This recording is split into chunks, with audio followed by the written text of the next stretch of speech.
Cette capsule vous est présentée par la boutique Maixu pour vos peluches et articles décoratifs geek, ainsi que par Evo Retro, distributeur d'accessoires cool pour gamers et collectionneurs de figurines et de jeux vidéo.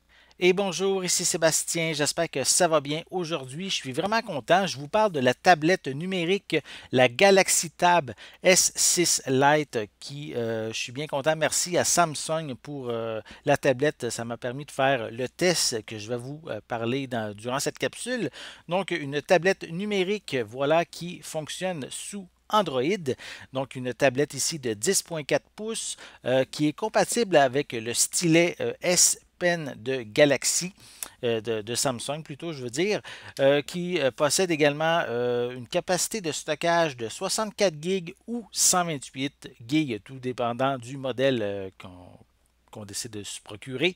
Moi, c'est le modèle 64 GB que j'ai avec moi, mais on peut insérer une carte micro SD à l'intérieur pour augmenter évidemment sa capacité de stockage.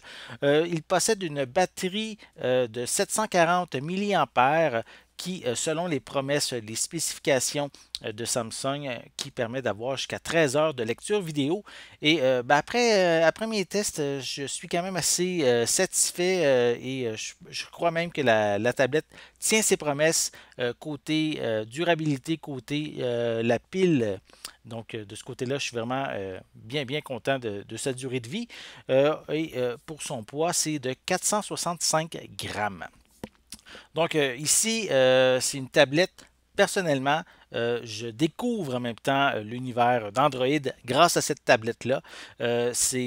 Pour moi, ça m'a demandé un petit temps d'adaptation, mais pas nécessairement très longue, là. Donc ça se fait quand même assez vite.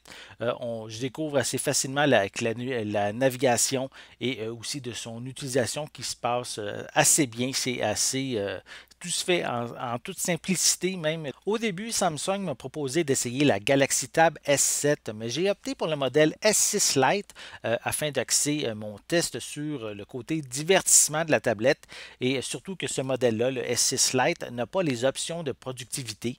Et de plus, ce modèle-là a également un prix beaucoup plus abordable si on compare avec les modèles haut de gamme. Surtout que la majorité des gens vont utiliser une tablette pour la consommation de contenu et j'avais envie d'en tester une qui va rejoindre le plus de gens possible. Je vais parler maintenant des caméras qui sont incluses sur la tablette. On a la caméra frontale de 5 mégapixels. On a également une caméra arrière de elle qui est de 8 mégapixels. Personnellement, je ne trouve pas que c'est les meilleures caméras qui existent sur le marché. Ça reste une tablette, hein, je dirais, des caméras qui sont utilitaires, pas nécessairement pour le professionnalisme qu'elles peuvent procurer, avoir des qualités, des photos vraiment exceptionnelles. Je dirais plus des bonnes caméras pour faire de la vidéoconférence, donc qu'on soit de face pour voir notre visage ou si on a quelque chose à présenter autour de nous, c'est des bonnes caméras pour ça. Concernant l'enregistrement de vidéo qu'on peut faire avec la caméra, ça va en évidemment une qualité HD en 1080 allant jusqu'à 30 images par seconde. J'ai pas mentionné non plus, j'avais oublié de le mentionner tantôt, là, on a un port ici USB-C pour évidemment brancher, recharger la tablette, mais aussi si on veut le brancher, exemple, à un ordinateur via un port USB. On a aussi une prise jack, évidemment, si on veut brancher une paire d'écouteurs. Vu que la tablette est utilisée avant tout pour le divertissement, on a évidemment un bon écran qui est sur ce modèle de tablette. Par contre, c'est pas le même type, c'est pas la même qualité que sur les tablettes haut de gamme qui ont, eux, un écran OLED. Et aussi, je tiens à préciser que j'ai testé la tablette à l'intérieur et à l'extérieur. Lorsque j'étais à l'intérieur, aucun problème. Peu importe la luminosité que j'avais, je voyais toujours très bien qu'est-ce que j'avais à l'écran. Par contre, ça a été pour moi un peu plus problématique lors de mes tests à l'extérieur. Peut-être que c'était dû à cause de la forte luminosité, le soleil qui était bien présent, mais j'avais beaucoup de difficultés à bien voir qu'est-ce qu'il y avait à l'écran. Je devais souvent changer l'angle de la tablette pour réussir à voir quelque chose et même à ces moments-là, ce n'était pas non plus une image claire et optimale que j'avais. Donc, la tablette est une excellente manière de regarder des vidéos, que ce soit sur la plateforme que vous voulez.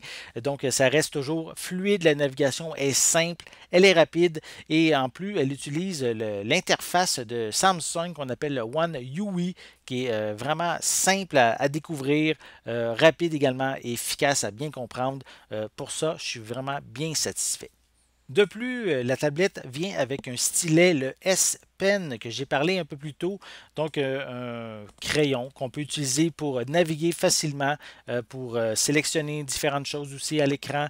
On peut dessiner très bien aussi avec ce crayon-là sans nécessairement avoir une précision professionnelle, mais on a quand même une belle précision et surtout, c'est bien pratique aussi pour faire des notes manuscrites. On a quand même une manière simple et très efficace. On a une bonne prise en main. Il est aussi très confortable dans la main. Donc, un bon crayon, bien intéressant, un beau, en fait, c'est plus un stylet qu'on doit dire, mais que j'ai bien apprécié d'utiliser ma tablette avec ce stylet-là. J'ai parlé un peu plus tôt des caméras qui sont sur la tablette, mais je suis certain que plusieurs d'entre vous vont apprécier l'option de scanner un document et d'utiliser ensuite le stylet pour les signer et les faire parvenir à qui de droit. Côté performance, la tablette possède un processeur Exynos à 8 cœurs. C'est pas le genre de détail qui est ma force en fait. Je connais pas nécessairement beaucoup ça, mais en fouillant un petit peu, j'ai découvert que c'est un processeur de milieu de gamme, on pourrait dire. Donc, ça permet en fait d'avoir une excellente tablette performante pour les tâches du quotidien, le visionnement, le divertissement à la maison, mais pas nécessairement très très puissant pour des jeux gourmands, nécessairement, notamment des jeux 3D. C'est pas la force de cette tablette-là. La Galaxy Tab S6 Lite est vraiment une tablette que je recommande pour le divertissement à la maison, pour les tâches au quotidien.